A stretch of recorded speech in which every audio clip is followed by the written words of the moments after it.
प्यारे बच्चों, आइए देखिए इस क्वेश्चन नंबर 4 को।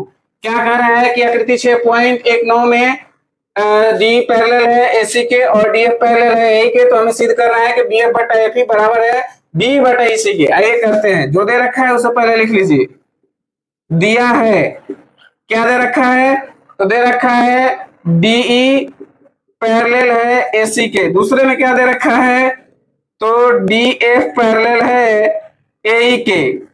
हमें सिद्ध करना है, हमें सिद्ध करना है, क्या सिद्ध करना है? तो बी एफ बटा एफ ई, बी एफ बटा एफ ई बराबर है बीई बटा इसी के, है ना।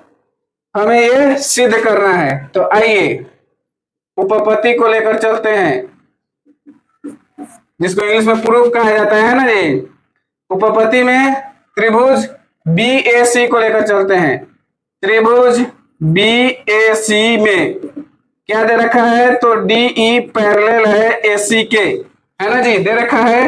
तो भुजांकन पद बराबर हो गया, यानी डी बी बटा बी डी बटा डी ए, बी डी बटा डी ए, भुजांकन पद बराबर बी डी बटा डी ए बराबर होगा बी बटा इसी के, बी बटा इसी के। समीकरण हो गया फर्स्ट, है ना। ये किससे हुआ है जी? तो यहां लिख देंगे ब्रैकेट में थेल्स प्रमेय से, इसको ऊपर भी लिख सकते हैं थेल्स प्रमेय से, है ना। चलिए उसके बाद क्या है? त्रिभुज बी बी ए ई में, बी ए ई में क्या है? त्रिभुज बी ए ई में तो डी एफ पैरेलल है ए ई के, है ना। ये पैरेलल है तो फिर भुजाओं का अनुपात बराबर होगा, तो लिखेंगे अतः थेल्स प्रमेय से, प्रमेय से, इसको भी हमको ऊपर ही लिखना था, नीचे लिख दिए थे। थेल्स प्रमेय से क्या हो जाएगा? तो बी डी बटा डी ए, बी डी बटा डी ए बराबर होगा किसके? बी एफ बटा एफ ई के, बी एफ बटा एफ ई के। इसे हो गया समीकरण 2। अब समीकरण 2 से मान समीकरण 1 में रखेंगे, है ना। तो समीकरण 2 से मान समीकरण 1 में रखने पर, समीकरण 2 से मान 1 में रखेंगे, यानी बी डी बटा डी ए का वैल्यू क्या है? बी एफ बटा एफ ई, उसको रखेंगे यहाँ बी एफ बटा एफ ई बराबर है किसके? बी बटा इसी के, बी बटा इसी के, है ना। यही हमें प्रूव करना था, प्रूव हो गया। आएंगे, मिलते हैं अगले वीडियो में।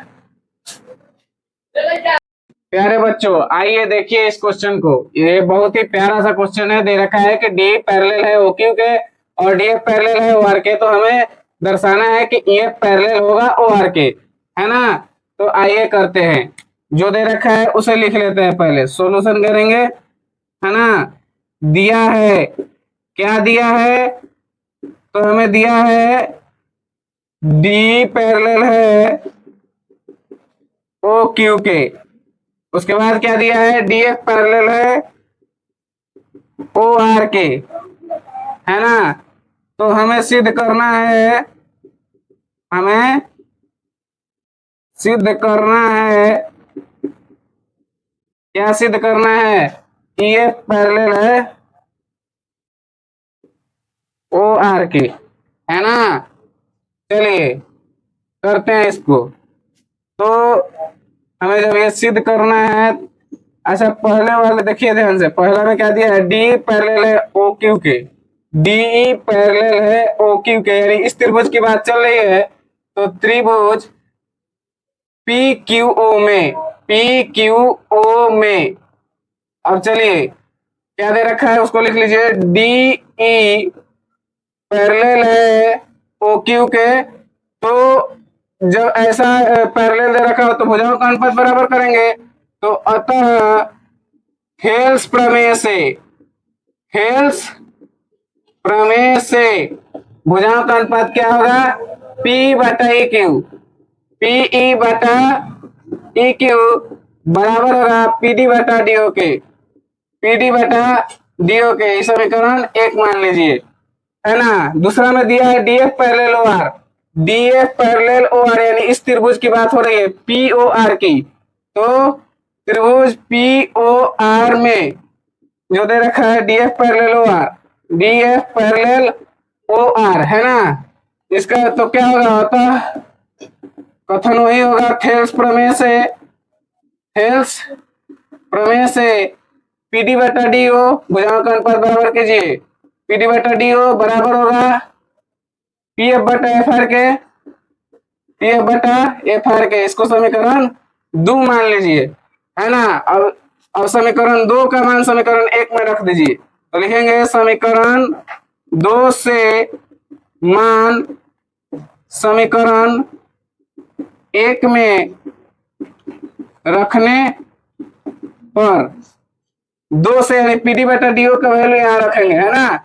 तो क्या हो जाएगा, समीकरण 1 में क्या है, पी बटा ई क्यू, और पीडी बटा डीओ का वैल्यू पीएफ बटा एफ आर, है ना। देखिए यहाँ पर ध्यान से देखिए, त्रिभुज पी क्यू आर में, त्रिभुज पी क्यू आर में भुजाओं का अनुपात बराबर हो गया, यानी पी बटा ई क्यू हो गया, पी एफ बटा एफ आर हो गया, ये तो ये बराबर हो गया भुजाओं का अनुपात।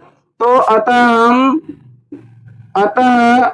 हम थेल्स प्रमेय के विलोम से, थेल्स प्रमेय के विलोम से यह कह सकते हैं कि ईएफ पैरेलल होगा किसके, क्यू आर के, है ना।